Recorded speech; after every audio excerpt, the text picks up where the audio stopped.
federal NDP leader Jagmeet Singh weighed in on the idea of the federal government or any government really putting money to backstop this project. He weighed in on that today. I want to play the clip and get your reaction. The public would maintain all the risk, environmental and financial, to benefit private shareholders of a corporation in Texas.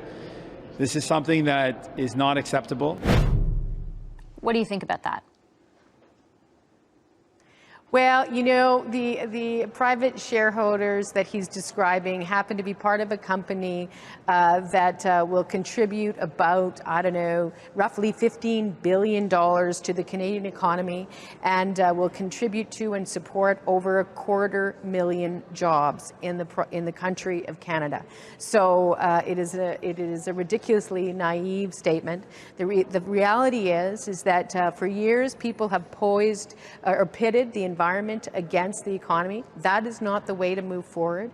Our province has made incredible progress with respect to addressing climate change and promoting environmental sustainability and environmental protection. But to do that and to forget the needs of working people, or to throw working people under the bus, means that both economic growth and environmental protection are bound to fail. We're mapping out a different strategy. This pipeline is part of that strategy, and I'm afraid that Mr. Singh is being tremendously naive in his statements at this point. Are you saying that he's throwing working people under the bus by making those kinds of statements? I would suggest that people who fail to understand that we must stand up for working people. It has always been a core value of the NDP that I know and that I lead, that we must focus on job protection and job creation for regular working families across the country.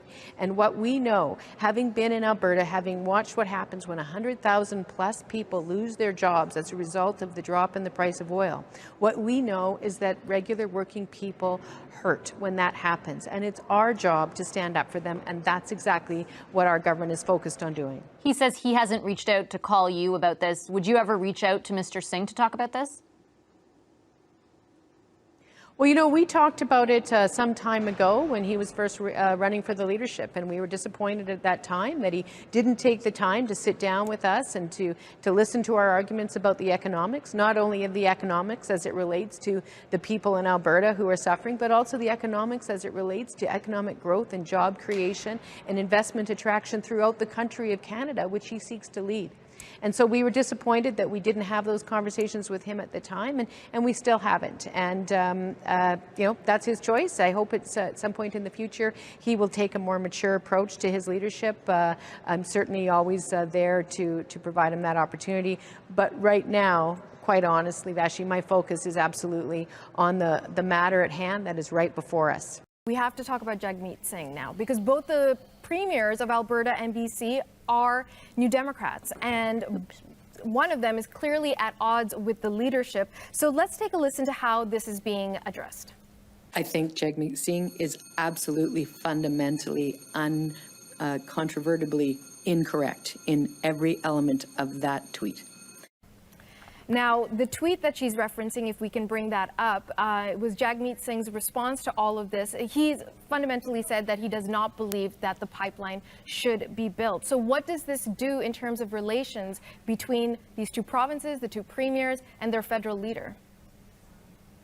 Well, they've been sort of uncomfortable for quite a long time. I don't think it matters that much, though. I think what matters more is that the situation, the crisis, has finally forced clarity on Jagmeet Singh. He has been dancing around, he and his party, and to be fair, even back to Tom Mulcair days, they've been dancing around this issue for a long time, claiming that they didn't like the process that produced approval for the pipeline, claiming that rightly that Indigenous people weren't properly consulted, never really saying whether they favored the pipeline as an economic project or not. He's finally come out emphatically against it. I think he's on the right side, both of science and history and the environment, but he's obviously irking Rachel Notley, but Rachel Notley becomes increasingly almost unrecognizable as a New Democrat. She's certainly governing and sounding more like a center-right politician. And again, I'm not sure that it really matters a whole lot in terms of in terms of what's going to happen electorally? Well, I think it does matter in terms of Ontario NDP voters or potential NDP voters in Ontario, because this thing is playing out in the West, but the electoral consequences will be felt in central Canada. So yeah, you're going to find environmentalists, academics, and the like in Ontario supporting Mr. Singh in opposition to the pipeline, but you might find a lot of blue-collar NDP voters or potential NDP voters in places like Oshawa and Windsor and elsewhere who look to the NDP and expect it to look after the economic interests of the country and of workers, and see the NDP opposing a pipeline that would provide jobs for those workers. They might not react very well towards Mr. Singh in that case.